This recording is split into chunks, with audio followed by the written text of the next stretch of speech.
Fala, gente boa! Tudo bem? Rafael Bittencourt por aqui. Muito obrigado por você ter clicado nesse vídeo. Bom, ontem um evento chamou a atenção da comunidade internacional e como a gente aqui analisa geopolítica também, eu precisava vir aqui e fazer alguns apontamentos sobre este evento de ontem.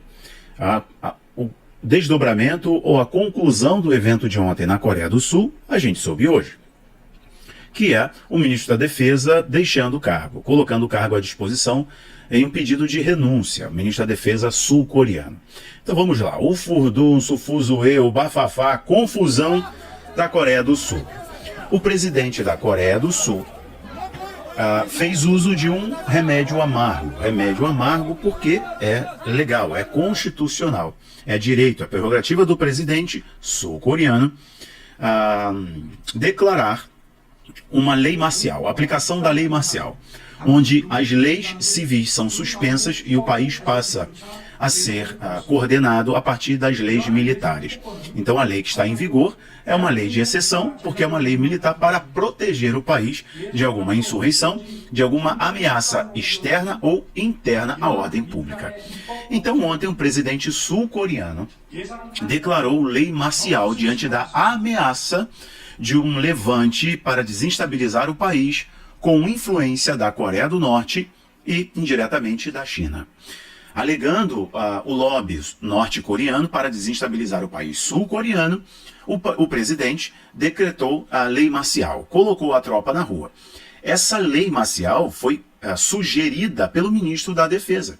E o presidente, ele pode fazer isso porque é constitucional. Porém, ele, ao desejar a lei marcial, aplicar a lei marcial, utilizar esse dispositivo legal e constitucional, ele deve submeter ao Congresso e que por uma maioria mínima deve aprová-la, ou por uma maioria dizer não e rejeitar a lei marcial. Horas depois, o Congresso sul-coreano votou em grande velocidade e horas depois derrubou a lei marcial. Então, o presidente retirou a lei marcial, obedecendo à Constituição, e agora a informação que se tem é que as tropas saíram da rua, a vida voltou à normalidade, todas as aspas do mundo, e o então ministro da Defesa renunciou. E o partido de esquerda, que é um partido para a paz e para a democracia, lá na Coreia do Sul tem dois grandes partidos. Um partido mais conservador, que é o PPP, e outro partido para a democracia, etc., e para a paz, que é um partido de centro-esquerda, leia um partido de esquerda. Esse partido de esquerda, não contente com a renúncia do ministro da Defesa, quer o impeachment do presidente, obviamente. Então o que nós estamos vendo é uma grande confusão com muitas camadas de estranhezas. E por que eu, aqui, 2024, falando do Brasil, decido fazer um vídeo sobre isso? Decido tecer comentários e fazer você refletir sobre isso. Pelo seguinte, senhoras e senhores, o que está em jogo ali, nesses países que, é claro que, voltando um ponto aqui, é claro que a gente olha com mais cuidado para estes países que já viveram guerras, né, como aconteceu a guerra entre as Coreias, e nesses países que depois da guerra passaram por um período de transição de governo autoritário. Foi o que aconteceu com a Coreia do Sul, na década de 80, com muitos massacres. E depois houve um período de democratização do país. Okay? Mas a Coreia do Sul, depois daquele período das guerras da Coreia, teve um outro período de transição de muitos conflitos e já tem história de lei marcial sendo imposta no país. Então isso chama a atenção da população sul-coreana, né? Não só com os seus doramas, mas com a sua história de conflitos, de luta pela sua terra, a sua identidade, né, e contra a influência comunista naquele período ali, já no meio, caminhando para o final da Guerra Fria, a União Soviética e os Estados Unidos, o mundo bipolar, etc. Porém, volta aqui, por que eu decidi falar sobre isso? Senhoras e senhores, o que está em jogo ali é muito lobby. Lobby para desestabilização. O que acontece é que tem dois agentes influenciando a região e porque o Brasil tem que olhar para isso, o brasileiro tem que tomar muito cuidado com o que está acontecendo por causa do atual governo e dos governos de esquerda que antecederam o governo de direita do Bolsonaro. Porque vocês devem ficar atentos. Por quê? A China e a Rússia, os países socialistas, os ditadores, né, que inclusive gozam com o silêncio seletivo da mídia esquerdista. Porque a gente sabe que o China Media Group faz muito financiamento das mídias aqui no Brasil, né? Com a antiga China Telecom, o PCCH ele goza dessa autoridade, seu punho de ferro sobre as empresas. Então as empresas da China devem inclinar-se prioritariamente aos desejos do PCCH, do Partido Comunista Chinês. Então, esse grupo de comunicação chinês faz muito lobby com mídia e financiam muitas mídias aqui no Brasil, desde ONGs a portais alternativos na internet, blogs, até o mainstream, a grande mídia, a mídia convencional. E não é só no Brasil, é nos Estados Unidos, com grandes portais de comunicação, meios de comunicação. A China bota muito dinheiro. E a China compra, através de outras empresas, utilizando vários laranjas, compra jornais, rádios, etc. Não só a China, mas os globalistas fazem isso também. Por exemplo, o George Soros, ele comprou dezenas de rádios mesmo, FM hispanas, que atuam na fronteira com os Estados Unidos e nos Estados Unidos. Será por quê? Uma figura como o George Soros, da Open Society Foundation, que tem interesse na propagação das ideias da retirada dos pequenos, né? Aqui, ó, lei de Moloch, retirada dos pequenos, né? Ao povo do arco-íris, a desestabilização do nacionalismo ou das instituições nacionais, abertura das fronteiras. Fizeram isso com a Europa, quiseram fazer isso com os Estados Unidos, com a política do Joe Biden, mas isso não é de hoje, tem um tempo, mas com a política do Joe Biden. Olha o desatino que se tornou as fronteiras, os estados fronteiriços nos Estados Unidos, né? E agora a coisa vai estancar, vai parar. Aqui no Brasil, o jogo é diferente, aí a gente já conclui o papo, e essa reflexão é importante. Aqui no Brasil, o soft power chinês, o poder suave da China, é diferente do soft power dos Estados Unidos. Os Estados Unidos não tem soft power, é war, né, power, é poder de guerra, né? Fizeram isso no Oriente Médio. Correto? Com a guerra ao terror, com a política do petrodólar, dominando poços de petróleo, etc. Já a política norte-americana é agressiva. A chinesa é diferente. Ela compra portos, aeroportos, concessão de rodovias, exploração de minério, exploração de nióbio, exploração de terras raras. O Brasil tem a segunda maior reserva de terras raras do mundo, aonde se tem conhecimento, segundo a minha informação. Primeiro é a Austrália. Mas quem domina terras raras do mundo? China. Terras raras pesada. Terras raras são compostos, né, extremamente importantes para conduzir os condutores, os circuitos. Por exemplo, um avião não sobe sem terras raras. Não se constrói um avião sem nióbio e terras raras. Por exemplo, um celular depende dos seus circuitos aqui, das suas placas, depende de terras raras. Indústria aeroespacial, da medicina, da tecnologia, depende de terras raras. Meus irmãos, estou falando de bilhões e bilhões e bilhões de dólares. Quem tem 90%, quase o monopólio da extração e do refino do terras raras do mundo é a China. Estados Unidos está lá na quarta ou quinta posição. O Brasil está em segundo.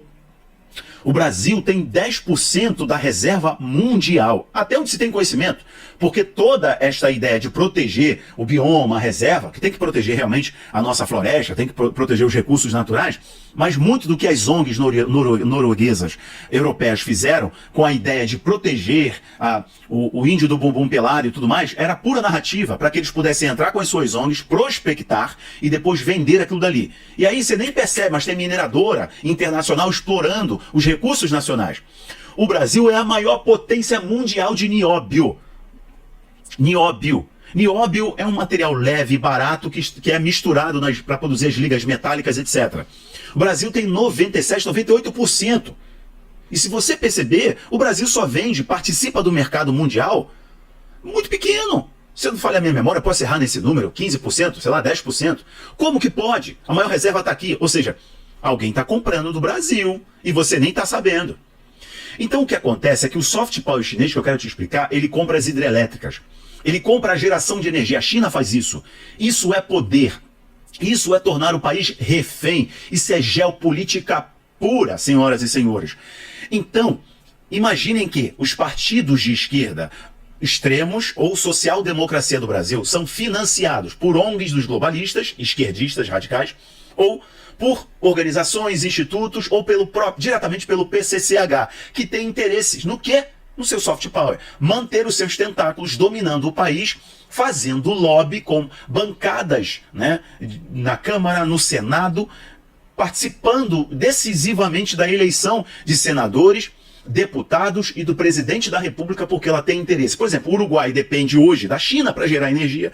O Paraguai depende da China, das empresas chinesas. Vários países da América Latina estão com a sua infraestrutura na mão do PCCH. Isso é soft power. Então, voltando para a Coreia do Sul, que senão eu falo de Brasil, é claro que vocês estão lembrando aí de uma notícia de que a verdade, Rafael, que a China, ela comprou uma grande reserva de material nuclear, de mineral nuclear no Brasil, de urânio no Brasil. Não é verdade que ela comprou a reserva de urânio do Brasil. A China comprou uma empresa chinesa comprou uma mineradora que explorava minério no Brasil. É a mina de Pitinga. Exploração de cassiterita, nióbio e tântalo. E é óbvio que outras cocitas mais vão entrar nesse pacote. E o Brasil se flexibilizou lá em 2022. Lá em 2022, com a medida provisória, 2022, porque a exploração de minerais nucleares, o Brasil, a estatal brasileira, ela tem monopólio, tinha monopólio. Isso veio se flexibilizando no decorrer dos anos, e em 2022 tem uma medida provisória que abriu ainda mais as portas para que empresas privadas pudessem explorar esses minerais nucleares. Exemplo, urânio, né? E por aí vai. Então, vejam, nesta reserva tem minerais importantíssimos e é a participação direta da China nessa história. Mas a China não está presente só nisso, não. Está fazendo esse trabalho de soft power. Agora você entendeu por que eu estou falando da Coreia do Sul? O medo da Coreia do Sul e do presidente sul-coreano é que o país fosse desestabilizado por forças internacionais, quais chinesas e norte-coreanas, comunistas. Agora, esse estreitamento entre Coreia do Norte, Rússia, China e o BRICS está fazendo muita força para isso, embora a Coreia do Norte não esteja no BRICS, mas os outros países, os outros regimes, nada democráticos, nada paz e amor, estão no BRICS, e o Brasil está forçando uma moeda única no BRICS para derrubar o dólar. Pode esperar um jogo muito forte, uma guerra muito forte entre os Estados Unidos e a China, com o seu soft power. Então essa desestabilização estranha de lei marcial agora na Coreia do Sul anuncia que está vindo uma onda muito mais forte e pesada de pressão dos Estados Unidos, de Washington, com Seul, não só com Seul, mas com Taiwan e para toda a região, para poder estancar um pouco dessa influência, conter um pouco dessa influência comunista ali na região, a China com seu soft power. Imagine o que está acontecendo no nosso país, e por isso que eu estou gravando para você. Porque as mãos da China, os tentáculos do dragão, estão no nosso país, estão nos lugares que você sequer imagina. O que me preocupa é a infraestrutura, senhoras e senhores. O que eles fizeram na África, o que eles fizeram em vários lugares, eles estão fazendo aqui no nosso país. Isso é assustador quando a gente vê governos. Até na Bahia já quiseram vender para os chineses, ou venderam, né? Uma região lindíssima de proteção ambiental. Ou seja, tem muita influência. Então, o que o presidente viu, tá tudo muito estranho, mas o que o presidente viu foi essa influência. E tem muito lobby. Lobby cultural, tem lobby de ONGs, tem lobby financeiro, tem lobby político. Esse Partido Democrático lá da Coreia do Sul é mais afinado com um diálogo Seul-Pequim. Um diálogo maior, troca comercial, cultural e política, aproximação com China, ao invés da maior aproximação histórica com Washington, Estados Unidos. Então nós estamos entrando agora nas batalhas frias, né? São batalhas frias, que é de geopolítica entre Estados Unidos, volta a isso, né? Estados Unidos e China. Uma vez que há 4 anos os Estados Unidos ficaram ali na penumbra, né? Por causa do corpo sem alma chamado Biden. Agora o jogo volta a ficar intenso. Vamos ver o que vai acontecer no Brasil. O Trump já disse que a ideia de derrubar o dólar, que foi uma ideia da moeda do BRICS, foi uma ideia do Lula, essa ideia vai ser combatida e os países que tentarem derrubar o dólar vão sofrer seríssimas sanções. Bom, paro por aqui. Esse é o comentário rápido de hoje. Eu volto mais tarde.